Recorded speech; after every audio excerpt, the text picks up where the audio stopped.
Entonces vamos a hablar de un contexto general, de básicamente pasar por sistemas de administración de riesgos de manera general y atravesar por unas recomendaciones finales. Vamos a culminar con eso básicamente y quisiera empezar con un caso de estudio. Yo creo que algunos de ustedes, si trabajan en abastecimiento, pues han escuchado y han visto este caso. Resulta que en Nuevo México, en Albuquerque, en Philips, que era fabricante de microprocesadores para la industria celular, pues cayó un rayo y hubo un incendio que duró aproximadamente 10 minutos. ¿Qué pasó? Resulta y acontece que Philips era el principal proveedor de esos microprocesadores para la industria celular de dos grandes compañías europeas, en ese caso Nokia y Ericsson, antes de que se fusionara con Sony. El 40% de la producción de esa planta en México pues abastecía particularmente a esos dos clientes y quiero dejarlos allí como tentados con esta noticia para que a través de la presentación vayamos viendo cómo se interrelaciona una cadena de abastecimiento resiliente, cómo a través del buen conocimiento que hagamos de nuestros proveedores y de la cadena de esos proveedores podemos evitar la materialización de riesgos en nuestra industria, particularmente en el sector salud, donde al ser una industria absolutamente sensible porque trabajamos con la vida de las personas, pues tenemos que aún ser más estrictos con esa vigilancia y con todas las recomendaciones que nos dio Julián y que nos han dado a través de las charlas del día de hoy. Entonces, no solamente esto ha pasado en la industria celular, en supermercados de Reino Unido han racionado la venta de frutas y verduras debido a un paro camionero.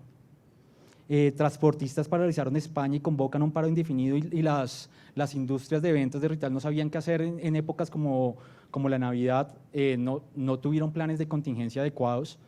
Francia existió un desabastecimiento de combustible derivado a paros del personal, por lo cual paró toda la industria, toda la industria nacional.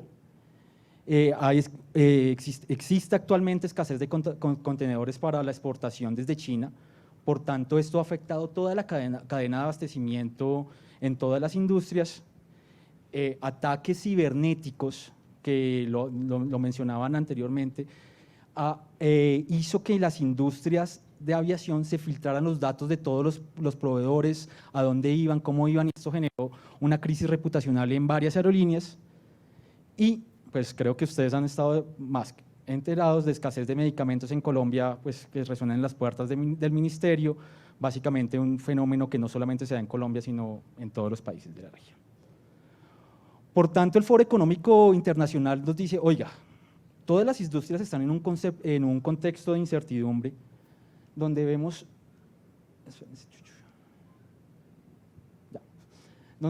temas de medio ambiente, temas de tipo social, de temas de tipo económico. Eliana nos hablaba de la importancia de hacer seguimiento a las tasas de mercado, a temas de infraestructura tecnológica, ciberataques. Todo esto ha afectado las cadenas de abastecimiento alrededor del mundo. Este mismo informe del Foro Económico del 2023, que ustedes lo pueden ver, habla que los fenómenos geopolíticos tienden a reestructurar las cadenas de suministro en las industrias críticas, pues resulta que la salud es una industria crítica, que las empresas más pequeñas pueden sufrir una ola de quiebras internas con aumento de los costos operativos y de inversión, que las industrias críticas a la resiliencia nacional, aquellas que prestan servicios primarios como la salud o la educación, pueden enfrentar propuestas de expropiación o nacionalización. Esto también apalancado un poco por la pandemia, que todos los gobiernos preguntaron, ¿y ahora qué hacemos? Y el riesgo medioambiental, que es absolutamente importante en esta época y siempre lo ha sido, tiene un impacto crítico desde el colapso de los sistemas alimentarios hasta la interrupción de cadenas de suministro a través del mundo. Por tanto, estamos en un contexto de absoluta incertidumbre. ¿Y qué es gestionar riesgos? Pues no es otra cosa que gestionar la incertidumbre. Estos sistemas de administración de riesgos, y pues quiero empezar por la definición de riesgo, hay varias definiciones. Hay una que habla de la posibilidad de que un evento inesperado afecte la organización, que influya negativamente en las actividades normales y se impida que las cosas se realicen de acuerdo a lo planeado. pero también hay otra que me parece que es la más adecuada para estos tiempos y que la que hace que nosotros estemos actuando de manera proactiva, y no es otra cosa que el efecto de la incertidumbre sobre la consecución de algún objetivo. Ese efecto de la incertidumbre, pues, ¿cómo lo administramos? ¿Cómo administramos la incertidumbre? Hay varias propuestas, quiero pasar rápidamente por esto, y tiene que ver con, por ejemplo, ISO 31000 nos habla del ciclo de administración de riesgos que parte desde la comunicación hasta el seguimiento y revisión, con la identificación de riesgos, el análisis, la evaluación de los riesgos, la evaluación de los controles, la auditoría, que veo a Paola por ahí sentada, al tratamiento de los riesgos, etcétera, etcétera. O ciclos PHBA, donde dentro del planear está la definición del contexto y el análisis de los riesgos, implementación de planes de tratamiento, monitoreo, revisión. El estándar COSO, que también es otra forma de administración de riesgos, que nos habla desde el análisis del entorno hasta el control y monitoreo de todas las actividades asociadas al riesgo, no importa cuál sea el sistema de administración de riesgos de nuestra institución. Y aquí el mensaje es importante que todos reconozcamos que estamos en un contexto de riesgos y que es necesario administrarlos. Es necesario escoger cuáles son las estrategias de control que tenemos y cómo los vamos a abordar. Quiero que se lleven ese primer mensaje. Es importante, no importa cuál sea la metodología que usen, la metodología al final de cuentas son todas muy parecidas, algunas con sus pros, algunas con sus contras. Lo importante es tener un sistema de administración de riesgos que me permita conocer cuáles son las vulnerabilidades que tiene nuestra operación y, por tanto, nuestra cadena de abastecimiento. En la Fundación nosotros hemos hecho un mix muy parecido a la ISO 31000, que tiene 6 pasos fundamentales, desde la identificación de los riesgos en cada uno del proceso, la evaluación y medición de cada uno de los riesgos, el análisis y evaluación de los controles, la priorización a partir de la aplicabilidad y eficiencia de estos controles, un ejercicio continuo de auditoría, y hemos visto en las diferentes exposiciones lo que es importante la auditoría y el monitoreo permanente, y a partir de esas brechas la generación de planes de mejora. Esto está basado un poco en la ISO 31000, pero para este caso, y quiero hacer énfasis, lo importante es el conocimiento del entorno, básicamente porque las cadenas de abastecimiento de puertas para afuera, desde antes de que llegue el producto, pues está basado en un conocimiento permanente del entorno. ¿Qué está pasando en la región? ¿Qué está pasando sectorialmente? ¿Conocemos los impactos de la reforma de la salud o de la potencial reforma en nuestras cadenas de abastecimiento? ¿Conocemos qué puede pasar con el flujo de medicamentos? Es importante empezar a hacernos esas preguntas desde un análisis un poco más estratégico y de la globalidad, para aterrizar ahí sí en los riesgos de tipo operativo. Entonces, aquí un poco y retomando, por eso decía que me habían ahorrado un poco la presentación, pues al final de cuentas, después de ese análisis, uno tiene 2 formas de priorizar los riesgos, una un poco más operativa, que habla de estos mapas de calor, donde identificamos aquellos riesgos cuya probabilidad o impacto, al ser alto, pues nos da una calificación de alta, moderada, baja, extrema. Sin embargo, en la Fundación también lo hacemos desde un punto de vista estratégico, para no perder aquellos riesgos que normalmente están en esta parte de la matriz. ¿Qué es lo que queremos? Es dividir, y esto es un modelo que es adoptado desde la industria Lego, que es de la juguetería, no sé si la conozcan, supongo que sí, que se llama Papa Model Risk.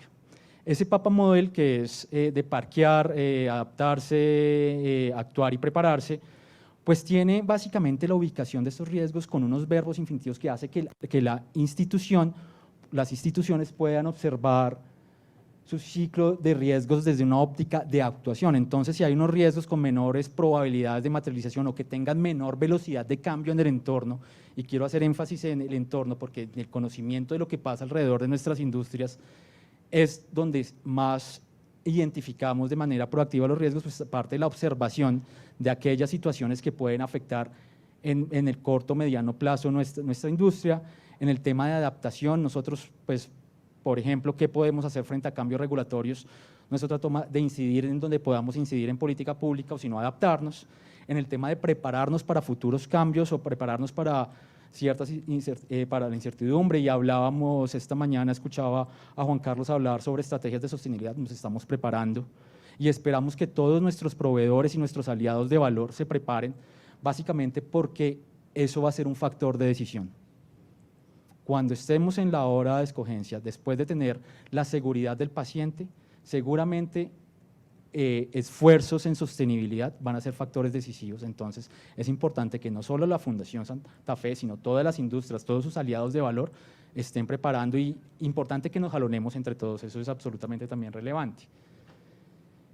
Y quiero pasar por una serie de recomendaciones finales. Esto no es que ya vamos a acabar, sino una serie de recomendaciones atrás. Entonces, si hablamos de riesgos y la cadena de suministros, pues hablábamos de la incertidumbre. ¿Y esa incertidumbre de qué? Del flujo de los componentes y productos y servicios también a través de esa cadena. Básicamente, y esto tomado de Supply Chain Risk Management, habla de la incertidumbre y los riesgos. Estos cuadritos son actores, creo que no alcancé a tomar. Pues resulta que cuando usted habla de incertidumbre no necesariamente está hablando de riesgo, no necesariamente está hablando en forma positiva. Es posible que a través de un análisis profundo, un análisis cuidadoso de riesgos surjan oportunidades. Debemos que ver el riesgo como la oportunidad de mejora. Y por ejemplo, si nosotros entendemos y jalonamos a que las industrias, que nuestros aliados pues se metan en sistemas de gestión de calidad, que se certifiquen, pues seguramente ellos al ser mejores, pues nos van a hacer mejores a nosotros. Tenemos que siempre tener esto, que es un tema de absoluta cooperación. Entonces, cuando nosotros hablamos de la cadena de suministro, pues no es otra cosa que los riesgos se pueden materializar o se pueden materializar sí, entre las interacciones que hay entre cada uno de sus miembros o las interacciones de los miembros de la cadena con su entorno de manera cruzada. Eso nos va a permitir hacer un análisis más profundo. Por tanto, es necesario conocer cuál es la cadena de esas interacciones y cuáles son las interacciones que tiene cada uno de ellos con el entorno. ¿Con el entorno qué? Con el entorno regulatorio, cómo están preparados, por ejemplo, en temas de ciberseguridad, cómo, por ejemplo, están preparados en temas de sostenibilidad. Eso nos hace absolutamente mejores a todos. ¿Y cómo lo afrontamos? Pues a través de la implementación de cadenas de suministros resilientes. Sabemos que la resiliencia, término que se pone muy de moda con la pandemia, no es otra cosa que, creo yo, que ponerle buena aptitud y aptitud a las situaciones difíciles. Y quiero que la construcción la veamos como en dos etapas. La primera es con la parte de lo que debemos hacer, y lo otro es una respuesta ante una eventual materialización del riesgo. Porque no quiere decir que el hecho de estar absolutamente preparados, pues los riesgos no se materialicen. Eso es imposible. Los riesgos se van a materializar. ¿Cuál es nuestro objetivo como organizaciones? Pues disminuir su impacto y disminuir el tiempo en el que dure ese impacto, o disminuir su probabilidad en el caso de una sólida administración de riesgos. Entonces, ¿qué es importante? Les decía, oiga, tengamos un sistema de administración de riesgos que permita que sea absolutamente evaluado, que sea dinámico, que no se quede con una foto de un momento, que sea revisitada y que sea administrada básicamente por los dueños de cada uno de los procesos. Hagamos un análisis de vulnerabilidad a través de monitoreo, de sistemas de alerta. Hablábamos de unos indicadores, de unos KPIs que permiten medir qué tan vulnerables somos y en qué momento levantar la mano. Y a partir de esas vulnerabilidades conocidas, donde sepamos que somos fuertes, pues construyamos un plan. ¿Con quién? Con las personas indicadas, con la información indicada. Hablábamos de los flujos de información, creo que era el profesor Juan, no me acuerdo el nombre, Juan, creo que sí. Hablaba del flujo de la información. Pues es necesario conocer la información y es necesario que nosotros lo hagamos desde un ámbito cooperativo, de cooperación no solamente con la industria, sino también con nuestros aliados y con nuestros competidores, que en salud no son competidores, simplemente son ampliar, porque básicamente todos estamos buscando lo mismo, y es la construcción de valor para nuestros pacientes. Y si se llegase a materializar, pues ejecute lo que usted tenía pensado de una manera colaborativa, y seguramente en otras presentaciones hablamos de ser colaborativos y de una forma ágil. Recupere de acuerdo al plan que usted estableció anteriormente y adáptese, construya nuevas métricas, avance en la implementación de estos escenarios. Aquí podemos ver una gráfica que habla de la diferencia entre tener una cadena de suministros resiliente y tener una cadena de suministros no tan resiliente. En el eje X hablamos del tiempo de duración del impacto, en el eje Y del impacto como tal, del tamaño del impacto. Por lo tanto, si usted tiene una cadena de suministros resiliente, pues seguramente se va a ver impactado, pero no durante tanto tiempo y no con tanta profundidad. Por lo tanto, la invitación es que todos conozcamos a nuestros aliados para ser capaces de construir una cadena de suministros resiliente. Entonces, retomando la noticia, ¿y qué pasó con el incendio? Pues resulta y acontece que existieron dos respuestas al mismo. Ericsson, antes de fusionarse con Nokia, pues recibió la información de Philips y Philips le dijo, oiga, tranquilos, en aproximadamente 10 días estamos retomando la operación normal, no pasa nada, lo siento mucho, ya solucionamos nuestros problemas. Cuando Nokia se enteró de eso, pues ya tenía esto y empezó a activar, ¿qué? Caminos paralelos, empezó a hablar con la propia Philips, oye, ¿usted dónde tiene otras plantas para que me ayude a producir lo que me está faltando? Habló con proveedores japoneses para que empezaran a producir lo que le estaba faltando a raíz del incendio. Resulta que no fueron 10 días, resulta que fueron 6 meses. Resulta que a partir de ahí, Nokia empezó a crecer en el mercado, Ericsson se quedó esperando una respuesta, no hubo resiliencia, no hubo agilidad. Al final del cuento, y lo que es más importante acá, pues Ericsson, como ustedes saben, desapareció del mercado, tuvo que vender su operación con Sony. Nokia antes del incendio tenía una participación X del mercado, no recuerdo el número, pero después de este incendio, después de este incidente, si bien recibió un impacto, cuando pasó todo el incidente, tuvo más participación en el mercado, entonces por lo cual gestionar los riesgos se le convirtió en una oportunidad, ganó participación en el mercado y después migró a todo el tema de industria de microprocesadores y ese tipo de cosas.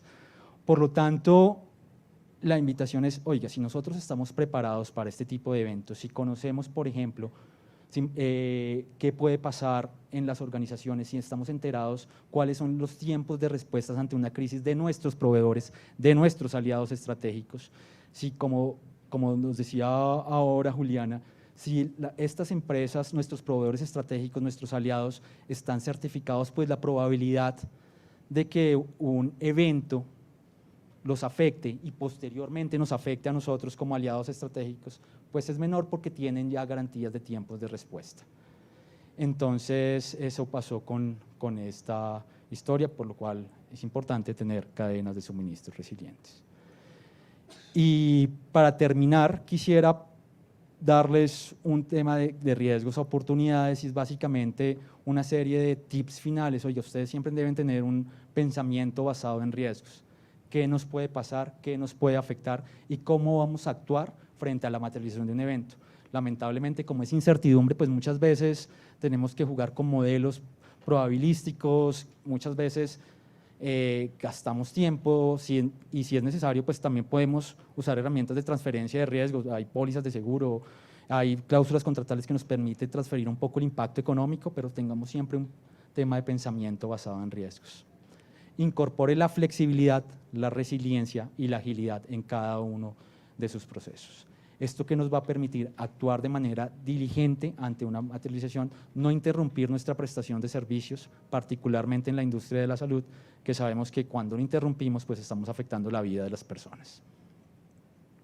Dé visibilidad a los componentes de su cadena a través del conocimiento, coopere con ellos.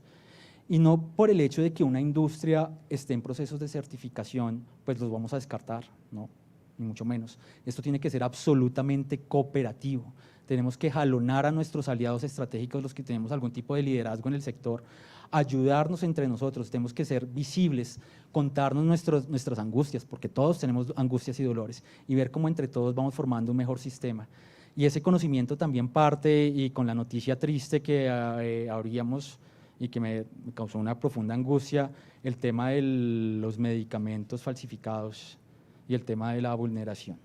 Es importante que ese conocimiento no sea únicamente desde el punto de vista de la calidad de los procesos, ese conocimiento también, como lo decían ahora, tiene que ser desde el punto de vista de la calidad moral de las personas, de la calidad moral de las personas, de su capacidad de de aplicación de un buen compliance. Debemos ser capaces de conocer a nuestros proveedores, de entender de dónde vienen sus recursos.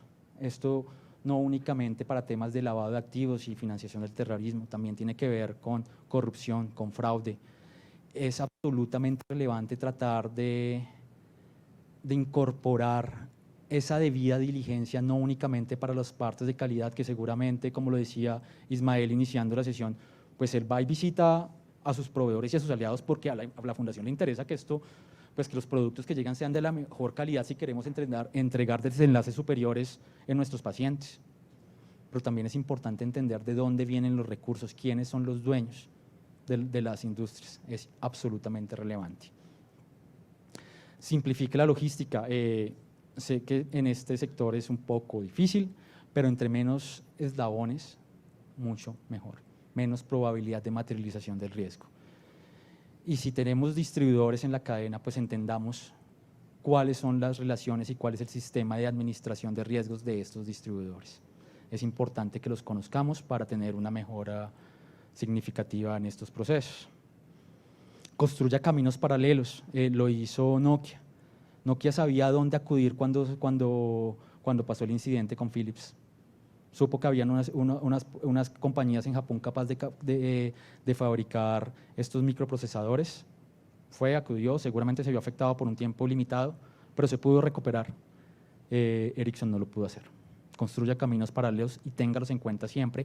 Y pruebe, es absolutamente relevante, la calidad y la capacidad de respuesta de esos caminos paralelos para entender hasta dónde nos pueden acompañar. Construya capacidades de reserva.